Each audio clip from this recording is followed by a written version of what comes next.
Electricast.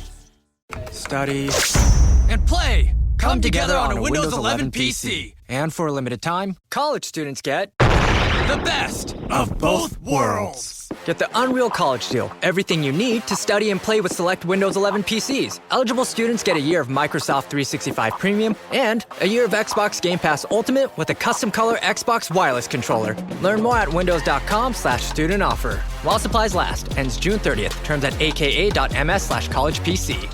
What up, and welcome back to Interview Style, where we talk about movies and stuff. I would like to talk about movie posters. A big part of Or Whatever Movies, because every week when we release our discussions, we release them in conjunction with a movie poster where we offer our own insights via a poster quote. It kind of distinguishes our movie posters from the original movie posters. And because they're mostly my quotes, they're often hilarious. If you do say so yourself. Yeah, but Iris chooses those poster quotes. And so is it like, oh, I feel like self-conscious, or it feels weird adding my own quotes? Is that what you think? Or is it because mine are more soundbitey? Yeah, you're more quotable. Okay. There was no sarcasm at all. Immediate response, full-on seriousness. It's true. Do you have any favorite movie posters? We've had some good vampire-related movie posters and poster quotes. The Last Voyage of the Demeter, and for specifically Fright Night. Yeah. The posters for those movies were okay. Fright Night was almost cartoonish in its sort of silliness, and that may be more evocative of a certain time frame. More artistic renderings rather than photographs. Vampire movies. Sure. I mean, Blade is Blade.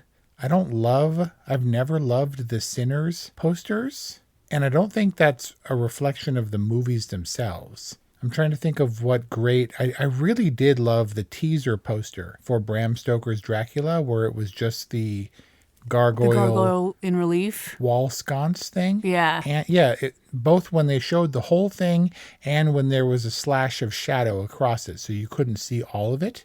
But those sort of more minimalist posters have always appealed to me if the minimalist images shown are cool. And that's not always the case. I would like to talk about movie posters that succeed, but speaking of ones that don't, I'm really not a fan of the poster for sentimental value. Our discussion for which is available at orwhatevermovies.com. Or wherever you get podcasts, a 2025 Best Picture nominee. Do you recall that movie poster? Isn't it the assorted cast inside a silhouette of Stellan Skarsgård's head? It's Stellan Skarsgård's head. Skarsgård? Yes. As like the patriarch. But then there's like pictures. Then there's like a picture inside of his head, and it's of another person, and then so on and so forth. But they're like squares, and they're all picture in picture. And I just find myself logically short-circuiting trying to understand the poster.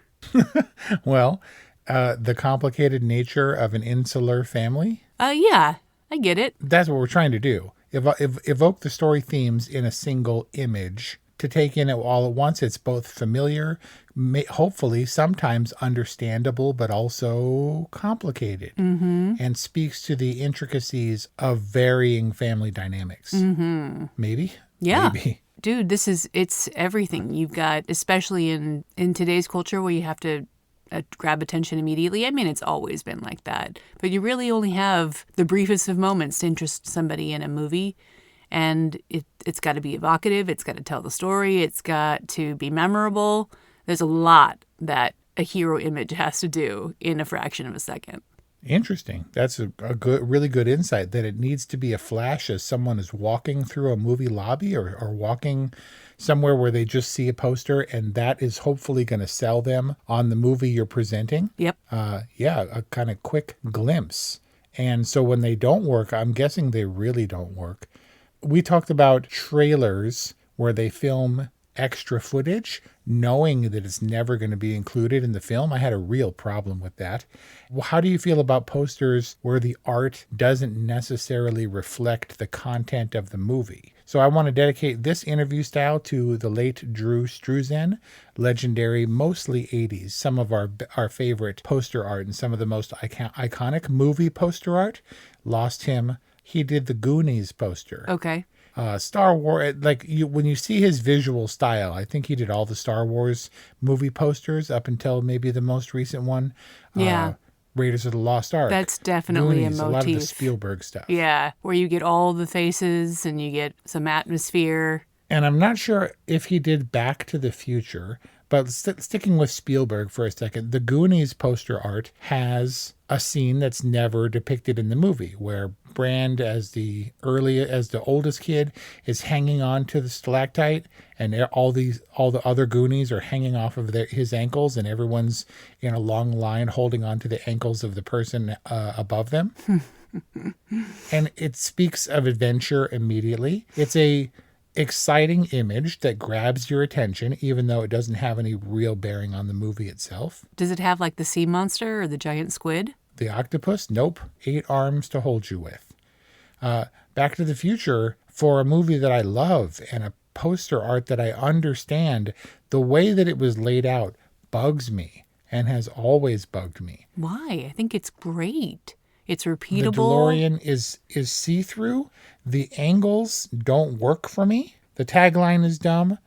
You can see the fire trails, which is what they didn't want to overlook. It's like, wait, why is that one tire of the car on fire? No, it's both of them. And maybe looking at it now, I can see that maybe the car is maybe more temporal as a concept, where it's kind of fading. In between times? Yeah, interesting. Kind of like his family members in the photo and himself, Marty, in the photo. There's light emanating from the DeLorean, and you can see the door. But if you hadn't seen the movie, maybe you didn't understand that that was a car. You can kind of see the wheel well. You can see a windshield, but that could be the cockpit of anything. No. And the back of the car is non-existent. So angularly, the car image doesn't work. It looks like it could be a time pod or something. This sounds like the grievances of somebody who's overanalyzed their favorite movie poster. I'm just saying the DeLorean is the star of Back to the Future for me in large part, and it's weirdly represented here. Says the person who critiques people's DeLorean tattoos. The Thing is also a poster that John Carpenter hated, that I love, in maybe a similar vein, not exactly representative of the movie. There's a shining light coming out of the winter parka of this character. The hands are at unusual, maybe inhuman angles. And there's this refracted light, fractured, prismatic kind of vibe that John Carpenter's like, that's not what my movie's about. But the poster took liberties that I really appreciate. Poster for The Thing. Check it out. At orwhatevermovies on Instagram. You're going to post it, right, Wes? Yeah, sure.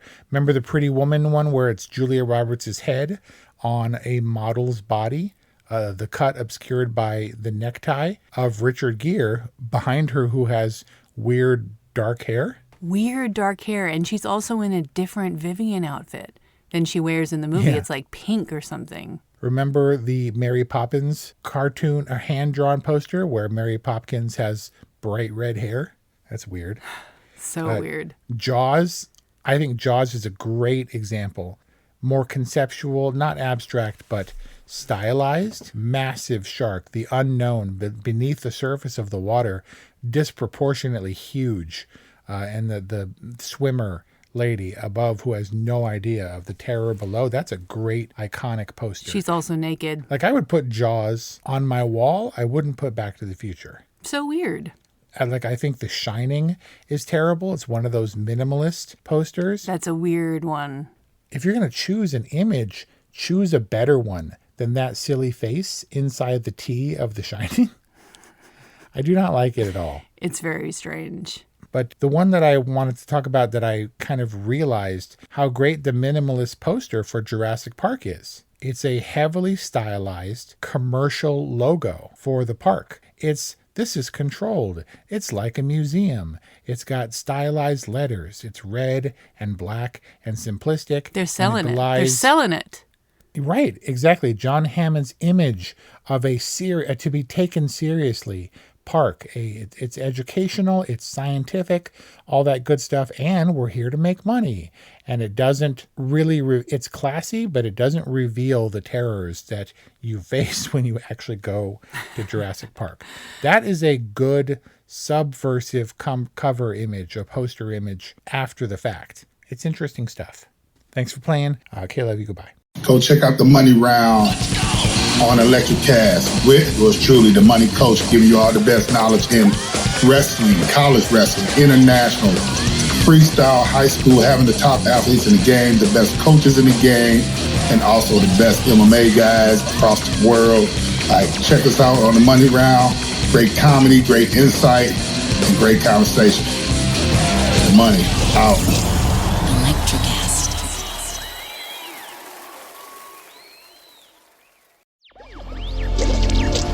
Electricast.